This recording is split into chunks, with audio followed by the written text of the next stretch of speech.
Hola! Me llamo Dora the New Yorker, and today, with the help of my friend Boots, we're gonna teach you everything you need to know about audio. We're talking gear, we're talking music, sound effects, and the tricks of the trade. You got anything else to add? He doesn't really talk much, but Class A is in session. Listos? Come on, vámonos.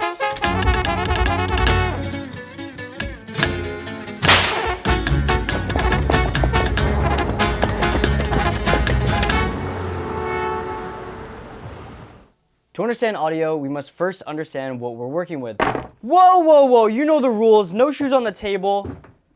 Nothing is better than finding the right tools for the job, which brings us to everyone's favorite thing, gear. In order to capture audio, you're gonna need a microphone, but there are many different microphones for many different sounds. Today, we're gonna go over some of the more common mics that you're generally gonna run into. So first up, we got the shotgun mic.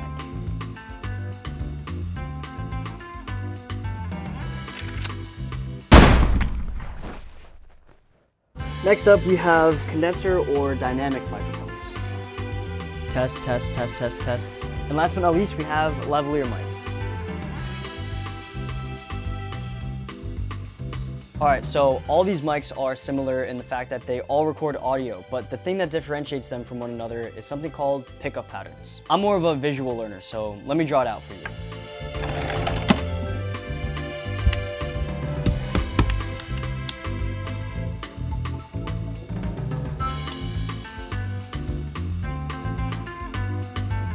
Understanding pickup patterns is actually pretty simple. Essentially, each microphone has a direction as to where it picks up sound. If you think about your ears, your right ear is facing out this way, your left ear is facing this way. As sound goes by, you hear that sound. However, if you cover your left ear, your right ear is not going to hear the sound on the left side, but it will pick up the sound on the right side. That's a very unscientific example. That's just how I understand it. And come to think of it, I almost failed biology in high school. So let me explain it to you in terms of microphones. You mind hitting record?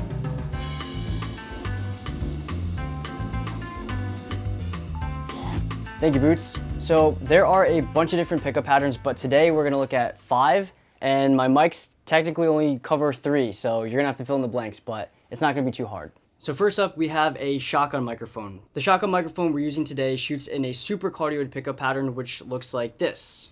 Audio is captured generally from the front and is negated from the back. If I speak directly into the shotgun microphone, you can tell my voice is full, rich, and clear. However, moving to the side, I'm getting towards the outer rim of the pickup pattern and my voice is less clear and becoming more muddy. Coming to the back, my voice is less clear as I am outside of this pickup pattern, and most of the audio you're hearing is sound bouncing off the wall and coming back into the front of the microphone. As you can tell, it sounds a lot better when you're in front of it. Generally, microphones sound better the closer you are to them. That's why shotgun microphones are popular for vlogging, because they fit on top of your camera, they're small, and they isolate your voice. Next up, we have the Rode NT1 5th generation. This is a condenser microphone, and it has a cardioid pickup pattern that looks like this. As you can see, a cardioid pickup pattern generally picks up what's in front of it. So if we're speaking directly into the mic, you can hear my voice nice and clearly. If we're talking on the side of the mic, you can also hear me, maybe a little less, but it's still picking up my audio. However, similar to the shotgun microphone, now we are at the back of the microphone and we are outside of that pickup pattern, and most of my voice is rejected. If you're hearing any sound, it's mostly sound bouncing off the wall and coming into the front of the mic. And last but not least, we have this lav mic that I've been wearing the entire video, and it has an omnidirectional pickup pattern that looks like this. An omnidirectional microphone has a complete radius of a pickup pattern, and it will pick up sound from any direction. So if I talk into this mic from the front, it picks up my voice the same amount as if I'm talking to it from the side, and it should sound the same as if I'm talking to it from behind. As you can see, no matter where we go around the microphone, we are going to still be in its pickup pattern. I don't have mics that cover specific shotgun pickup patterns as well as bidirectional pickup patterns, but you can kind of fill in the blank. A shotgun pickup pattern looks like this, and a bidirectional pickup pattern looks like this, where audio is captured from the front and behind the microphone, but is rejected from the left and the right. Essentially, that's pickup patterns, and let's move on to specific use cases as to when and where you're going to use these microphones.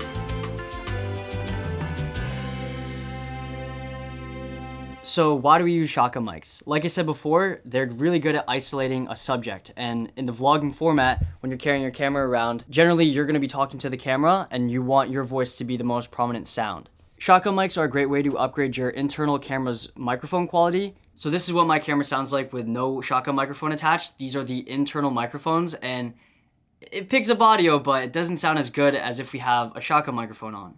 And now putting the shotgun mic back on, hopefully you can hear the difference. One thing with shotgun mics is a lot of times you're gonna end up putting this little fuzzy thing on top, which is called a dead cat. Basically, it's a little fuzzy sock that has all these little fibers coming out of it, and this helps with reducing wind noise. So without a dead cat, if I'm talking to the mic and a gust of wind comes along, pretty bad, right? Wind noise can kill your audio, which is why a lot of times we put a dead cat on to reduce the noise. So put it on, it's like a little sock. And now if there's a wind gust that comes along, hopefully it saves your audio and reduces that wind noise. And like I said before, a tip for shotgun mics is the closer you are to a microphone, the better it sounds. So if you're vlogging or looking for better quality audio for your running gun setup, I would check out shotgun microphone. Now, condenser microphones.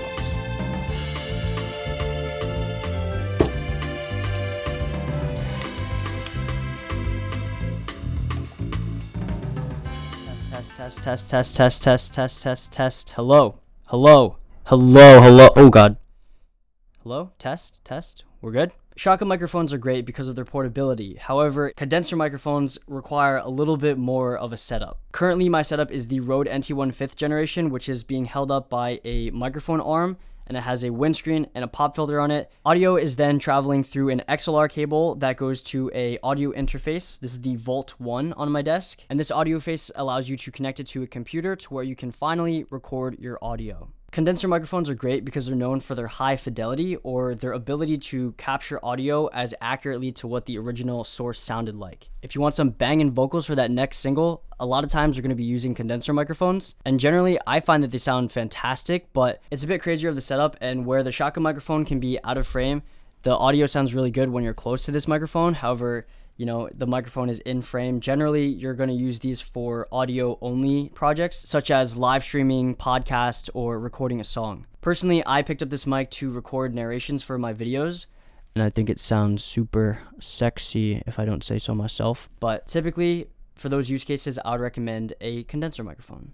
All right, so we talked about shotgun microphones, we talked about condenser microphones, and now let's talk about lavalier microphones. This little guy right here is a lavalier microphone, and I use this in pretty much every video that I film. Because of its size, I can quite literally wear the microphone, and where you're generally bound to the location of the microphone, once you pair it with an audio recorder, you can literally get up and move around to wherever you want. Let's go outside to show you the true power of this.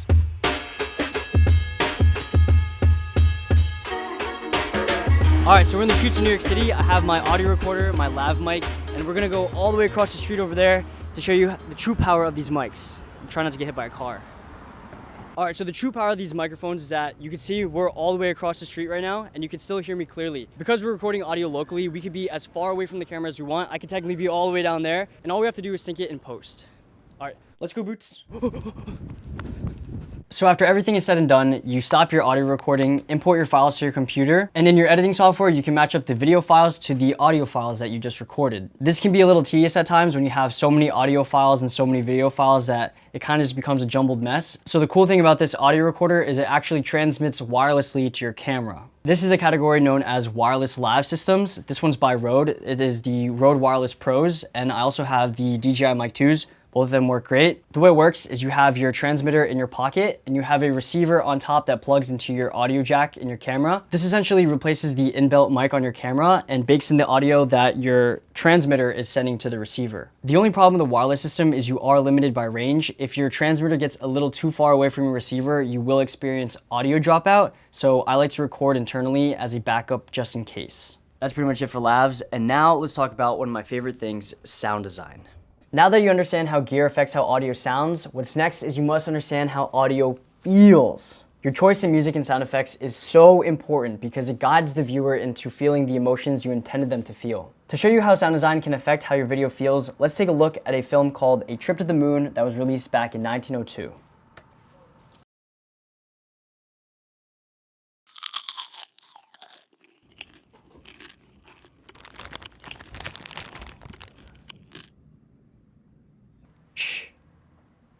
All right, listen closely. You hear that? Well, me neither, because this is a silent film. Honestly, I was getting a little bit bored. No hate on A Trip to the Moon is a great film, but sound plays an integral part in how your audience engages with the film. I want to feel the fear that the astronauts have as a bunch of aliens are chasing at them. I want to feel that impact of that dude blowing up to a million smithereens. They're literally falling off a cliff on the moon. I know there's no wind in space, but I want to hear that wind gusting to show how high the stakes are, that if they fall, they might die. Well, the beauty of sound design is that we can add all those emotions in post with sound effects and music found on epidemicsound.com. I imagine it wasn't easy recording audio in 1902, but hey, it's time to get with the times. It's 2024, and all you have to do nowadays is go to epidemicsound.com and browse your catalog of over 40,000 songs and 90,000 sound effects that are all restriction-free. It's as easy as typing in what you want. Let's go with explosions. And boom, we have all these different variations that we can choose from.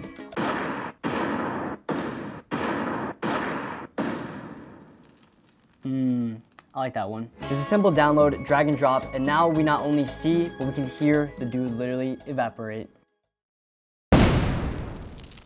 If you listen closely, I really like how you can hear the little particles on the tail end of the explosion. Kind of gives the effect that the environment is affected by the dude getting toasted, but the explosion itself is a little bit lacking. The real magic of sound design is that we can go back and grab some more sounds that we can then layer and blend them together to create a new sound altogether. If we go back and grab something with some more oomph, we can layer the explosions together and end up with a more impactful explosion that blends nicely with the particles on the tail end.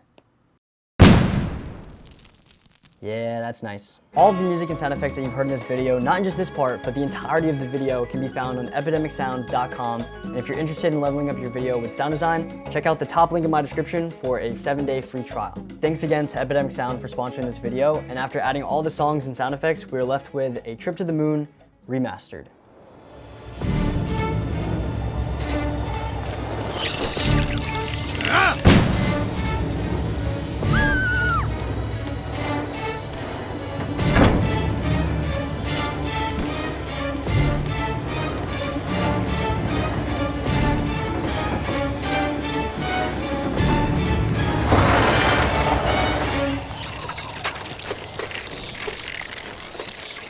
Wow, look at all that sound design. I might be a little bit biased, but I think I like the remastered version a little bit better.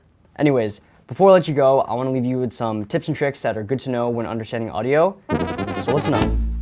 Tip number 1, setting your gain. If there's one thing you take away from this video, know how to set your gain. Gain is your mic sensitivity to picking up audio. If it's too low, you're not going to hear anything. If it's too high, you're going to hear way too much. Earlier in this video, when I was introducing my condenser microphone, my audio peaked because I set the gain too high. Hello, oh god. To avoid this, we have to set our gain properly, and we do this by checking our audio levels. Generally, it's a bouncing bar that's reacting live to what audio your microphone's hearing, and it's on a scale of decibels, 0 being the max, and it goes all the way to negative infinity where you can't hear anything. The trick is to set your gain at a level to where your max audio is peaking at between -12 and -6 decibels. If your audio is peaking too low, raise your gain to be in that threshold. And if your audio is too high, lower your gain so you're peaking in that -12 to -6 range. This gives you the flexibility to get a little bit louder and not have to worry always about peaking your audio. You can always adjust your gain in post and just make sure you don't go above that red line, otherwise your audio is a lost cause. Tip number 2, mono versus stereo. Mono audio generally is one channel of input that is split on the left and right channel. You'll especially hear this when you put headphones in, but essentially your left audio will sound the exact same to your right audio. Stereo audio is a little different because instead of recording one channel of audio, it records 2 channels of audio, which is split between your left and right ear. This is kind of similar to how we hear in real life, so stereo audio gives a more immersive real life feel to it. The thing to look out for though is making sure your audio is balanced. If we take a look at these wireless lavs, generally they come in packs of 2. This is very convenient because you can have one talent wear one mic and you can have another person wearing another mic. When you have a 2-person audio setup, you should always 100% of the time record in stereo. Since recording in stereo separates the audio channels, we can have more control over them individually. If this mic is talking when it's not supposed to, we can mute this mic and save the audio of this one. The only hiccup with this is that because we're recording one channel on the left, one channel on the right, we have to remember to balance the audio in post. If you forget to do this, your audio will be unbalanced and you'll only hear one channel of audio on one side and one channel on the other side. Tip number 3 is something called 32-bit float.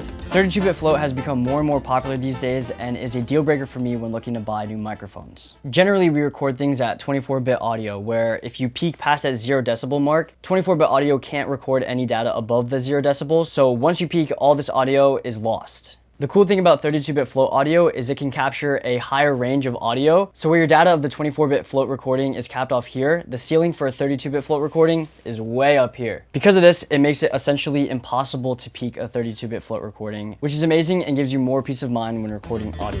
Tip number 4 is always monitor your audio. I can't tell you how much of a stress this saves. One of the worst feelings in the world is when you have this perfect moment that the only way you can relive this moment is by the video that you recorded. You get back home, plug your SD card in, and prepare to relive this special moment until you realize that you didn't plug in your microphone.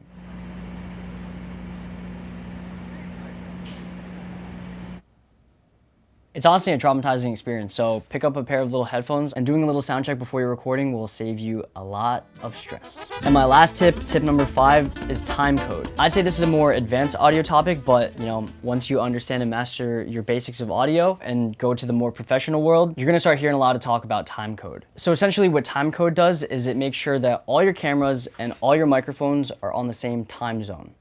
Let me explain. I don't have a dedicated timecode device, but we can represent it with a sticky note. This is our time box. And the way it works is that we have a master time box that basically jam syncs everything together, all your microphones, all your videos, so that all your devices are following the same timeline. Let's say we just finished a video recording and we had 3 mics going. We want to sync all these audio files with this video file. And traditionally we could scrub through the video and kind of try to find where the audio lines up, but that is super tedious, especially if you have a bunch of microphones. That is where a timecode comes in, and it acts like a global timeline that keeps track of everything frame by frame. This saves you the stress of having to go and scrub through every single file to try to find where they match up, and allows for software to easily synchronize everything in post.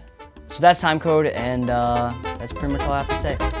All right, so that's basically all you need to know about audio. If you want, check out the link in my description for a 7-day free trial to Epidemic Sound. And if you're still confused, leave any comments down in the comment section down below. Pretty good, right, Boots? Boots? Boots! Wait, stop! No, no, no, no, no! Boots.